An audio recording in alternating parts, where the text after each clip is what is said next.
Nos acompaña, como le decía antes del corte, Alberto Rojas, que es director del Observatorio de Asuntos Internacionales de la Universidad Finisterra. Alberto, buenas noches, gracias por estar aquí. Hola Matías, buenas noches, gracias por la invitación. Bueno, Alberto, un mes llevamos ya de este dramático hecho que parece que no baja en intensidad. Parece que está en su tope. Si uno lo midiera en decibeles solamente, uno vería solamente gráficos en líneas rojas y no para. Y los números que al principio eran, no sé, ya eran muchos, miles, vamos en 10.000 muertos. ¿Cómo estás viendo tú? ¿Cuál es el balance que sacamos de este mes? Desolador en muchos aspectos. Esto comienza el 7 de octubre con este brutal ataque de Hamás en contra de Israel. 1.400 muertos en una sola jornada y la captura de más de 200 rehenes. La mayoría todavía no se sabe de ellos. Hamás ha dicho que en estas semanas prácticamente 50 han muerto producto de los bombardeos israelíes en Gaza. Y como contraparte, el inicio de una ofensiva, primero aérea y posteriormente terrestre por parte de Israel, contra Gaza, con el objetivo de erradicar a Hamás de este territorio, que recordemos, antes de eso, Israel se retiró de Gaza en 2005, claro. En términos militares, también desmanteló asentamientos, hubo que sacar incluso a colonos israelíes a la fuerza. Y después, en 2006, hubo elecciones, en donde Hamás ganó esas elecciones y el 2007 entonces toma el control de Gaza y expulsa a la Autoridad Nacional Palestina, que es el gobierno que técnicamente ejerce su autoridad hoy en Cisjordania. Claro, el grupo Al-Fatah. Ahora, después pierden y no entregan el poder y se eterniza, por así decirlo, hasta ahora, Hamás en ese grupo y ya hace de la Franja de Gaza su reducto. Es un bastión. Claro, a diferencia de lo que ocurre en Cisjordania. Pero de lo que uno ha leído en los últimos días, ya hay tropas israelíes en el centro de Gaza. Es decir, no están desde afuera solamente con ataques aéreos, sino que ya están adentro. ¿Cómo ha operado? Que nos expliques de qué se trata de eso de que ya están adentro, dónde, cómo, y en qué momento y con qué fuerzas han entrado. Y lo otro es que persiste una cantidad indeterminada de rehenes. Se habla de 200, 250, no sabemos cuántos son, en qué condiciones están. ¿Cómo conviven esas dos cosas? A ver, en primer lugar, lo que estamos viendo es una ofensiva que está en desarrollo. Tuvo una primera etapa fundamentalmente con bombardeos a blancos que eran puestos de mando y control de Hamás, cuarteles, casas, lugares donde estaban los líderes que Israel había identificado. Se ha dicho que muchos de estos lugares están cerca o incluso debajo de hospitales, las escuelas de Naciones Unidas, zonas de refugio de civiles. Ahí hay opiniones y versiones encontradas, por cierto. Y en ese contexto lo que Israel hizo fue, de algún modo, ir allanando el camino para esta ofensiva terrestre. Recordemos que esto va de la mano de esta insistencia, este aviso, esta advertencia de que los civiles palestinos, los gazatíes, tienen que desplazarse desde la zona norte de la franja hacia el sur. Con el límite en el río, ahí me parece que hay un curso de agua, que no sé si tiene agua a esta altura y cómo está, pero es un curso de agua. Claro, y terminan todos porque estamos hablando de que en la franja de Gaza, hasta antes del inicio del conflicto, vivían 2.300.000 personas. Y que este desplazamiento ha movido prácticamente 1.100.000 hacia el sur. Con un nivel de hacinamiento y compresión hacia la frontera. Por el lado israelí están todos los pasos cerrados. Entonces, la compresión está básicamente hacia el lado del paso de Rafah, que es el único paso que permite cruzar hacia Egipto. ¿Pero está abierto eso? ¿No era que Egipto lo tenía por el problema que tiene interno con los hermanos musulmanes? ¿También tienen cerrado allí o hay un paso que ha permitido que transiten personas? El paso, de algún modo, son dos compuertas, si tú quieres. Hay una que está por el lado egipcio y otra por el lado israelí, que además ahí hay un control mucho mayor probablemente que por el lado egipcio. Y después de gran insistencia de parte de la comunidad internacional, finalmente Abdel Fattah al-Sisi, el presidente egipcio, aceptó abrir el paso, básicamente en una primera etapa para el ingreso de ayuda humanitaria y la salida de ambulancias y también de personas que tienen doble nacionalidad o son abiertamente extranjeros. Entonces, en ese contexto todavía el paso está muy controlado. No estamos viendo un flujo masivo de civiles desde la Franja de Gaza hacia Egipto. Probablemente no lo vamos a ver. Para Egipto es un tema tener que hacerse cargo de todos esos refugiados, por lo que tú mencionabas, porque sabemos que Hamás está emparentado e inspirado en gran medida en los hermanos musulmanes y porque la historia sobre todo desde 1948 en adelante, demuestra que los refugiados palestinos difícilmente regresan, sino que se quedan en Líbano, en Siria, en Jordania y también en Egipto en su minuto. Entonces, claro, esta ofensiva aérea permitió allanar en gran medida las condiciones para el ingreso de esta fuerza terrestre que previamente hizo un profundo trabajo de inteligencia para saber por dónde entrar, porque no hay que perder de vista que entrar a Gaza, que es un territorio de 365 kilómetros cuadrados, Concepción son 221, es un territorio que tiene enclaves urbanos como es Ciudad de Gaza, ¿verdad? O Yan Yunis más hacia el sur. Y ahí lo que han hecho ha sido entrar en un escenario de guerra urbana. Que es muy difícil complejo para el extranjero, para el que viene de afuera y no se maneja. Totalmente. Ahora, Israel tiene una gran experiencia en combates en zonas urbanas, pero eso no quita que sea particularmente difícil, sobre todo porque en el fondo hay que pensarlo un poco desde la perspectiva de Hamás. Hamás realiza este ataque brutal, devastador, que traumatiza a un país completo, 1.400 muertos, toma rehenes, regresa con ellos a Gaza, y eso obliga no solamente a que el gobierno de Netanyahu tenga que aplicar una respuesta, tiene que haber una acción en contra de Hamás, sino que los lleva a su territorio. Y claramente, así como planificaron ese ataque, dimensionaron la posibilidad y el alcance de esa respuesta israelí. Por lo tanto, en muchos aspectos, Gaza es una gran trampa para las fuerzas de defensa israelíes. Sabemos que hay kilómetros de túneles, ¿verdad?, que se han construido, que están muy bien equipados, con oxígeno, con ventilación, con alimentos, con armas. Probablemente la gran mayoría de los rehenes están ahí, en esas instalaciones subterráneas, y que permiten efectivamente atacar de repente por la retaguardia. Es una zona que además está devastada por los bombardeos. No son solo túneles que uno imagina algo estrecho, son más bien instalaciones subterráneas con grandes espacios donde pueda tener gente, es decir, no solamente un pasillo estrecho. Claro. Entonces, Alberto, ¿y cuando entra, entra con blindados, entran con cómo entra materialmente un ejército a ocupar una zona urbana como esa? Lo que hemos visto hasta el minuto ha sido primero un ingreso de tanques, ¿verdad? Que han permitido, o sea, ya los bombardeos habían limpiado, entre comillas, la zona por donde iban a entrar. Detrás ha ido la infantería, las fuerzas especiales. Probablemente, esto no lo tenemos totalmente claro, pero probablemente hay un conjunto de fuerzas militares destinadas a entrar en combate con los militantes de Hamás, que ya hay registros de incluso combates cuerpo a cuerpo. Y otro que probablemente está en busca de rehenes con la posibilidad de rescatarlos. El riesgo de los rehenes. O sea, y para ahí va la pregunta de antes. Sí. Netanyahu desde el principio probablemente ha tenido una consideración, un freno en justamente los rehenes. De lo contrario, a lo mejor hubiésemos visto otra incursión israelí de otro tipo desde el 7, ¿no? Absolutamente. Pero los hechos indican que pasado un mes han entrado igual. ¿Cómo se ha considerado eso y cómo lo ha tomado la comunidad israelí, considerando que hay 200 personas aproximadamente que resguardar? En este minuto y en función de declaraciones de los voceros de las fuerzas de defensa israelíes, en este momento Gaza está partida en dos. Hay ya una Gaza en el norte que está con una presencia, no diré bajo control, pero bajo una presencia fuerte de fuerzas militares israelíes, y una Gaza del sur en donde se han ido acumulando los civiles y toda la gente que busca, digamos, en condiciones de refugiados cruzar a Egipto.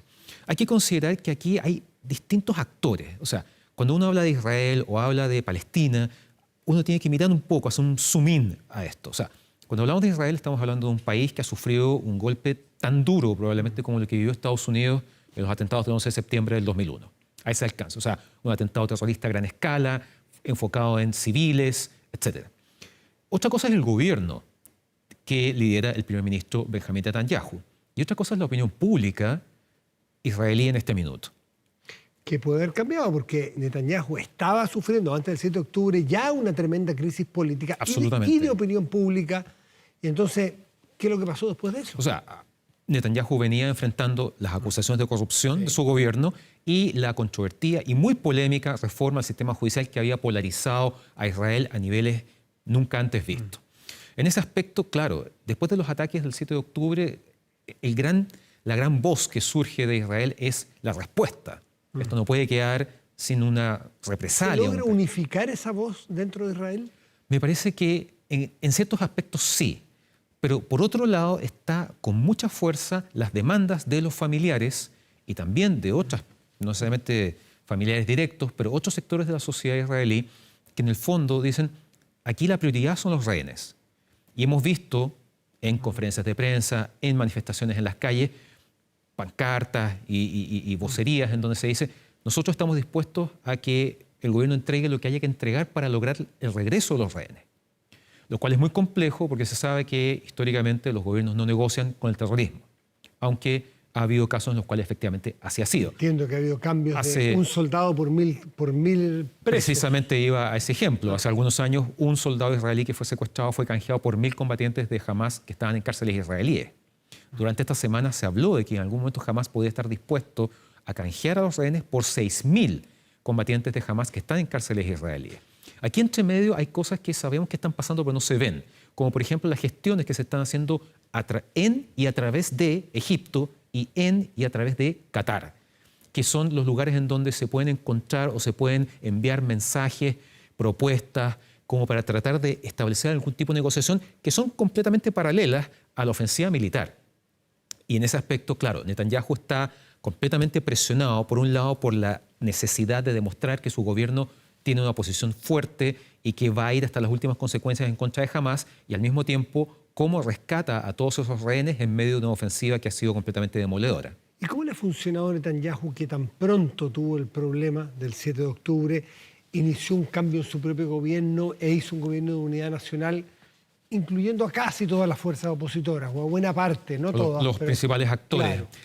¿Cómo le ha funcionado eso? Es una decisión muy política, muy estratégica y que básicamente apela a que en tiempos de guerra no hay diferencias políticas.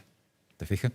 Y que de eso de alguna manera le da unas espaldas que antes no estaba teniendo, porque una de las grandes críticas a su gobierno, en su conformación más reciente, recordemos que Netanyahu está en el poder desde el 2009, sí.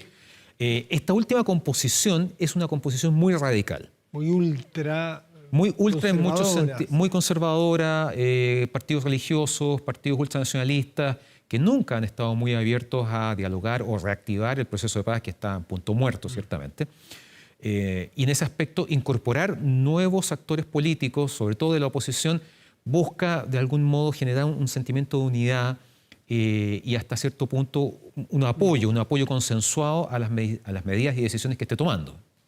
Y las otras cosas, si hemos visto los distintos focos y escenarios. Sí, primero, Franja de Gaza, qué es lo que pasa someramente en Israel, y nos falta otro factor fundamental, otra pata de esta mesa, que es Cisjordania. Exacto. Una Cisjordania en manos de donde está la Autoridad Nacional Palestina, que está comandada no por Hamás, sino por el Fatah, que es más negociador, es más moderado, más dialogante. Pero ¿hasta qué punto el Fatah, en esta tensión que se ha generado, con la Autoridad Nacional Palestina, tiene alguna autoridad real? ¿Qué es lo que pasa allí adentro?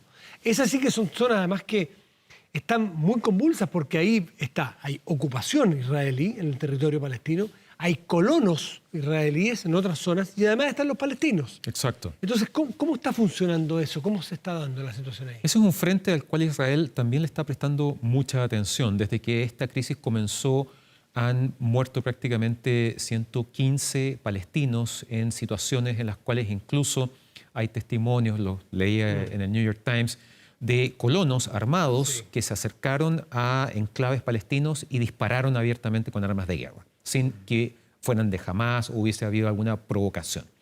Hay más de 1000 detenidos palestinos también producto de las manifestaciones y los disturbios que se están produciendo en Cisjordania. Es complejo porque en el fondo, si uno se remonta en el tiempo a los acuerdos de Oslo de 1993, en donde vimos en la Casa Blanca Bill Clinton, Yasser Arafat y al entonces primer ministro israelí Yitzhak Rabin darse la mano y dar el puntapié inicial a un proceso de paz que en ese instante tenía previsto culminar el 2000 con el nacimiento, el establecimiento de un Estado palestino.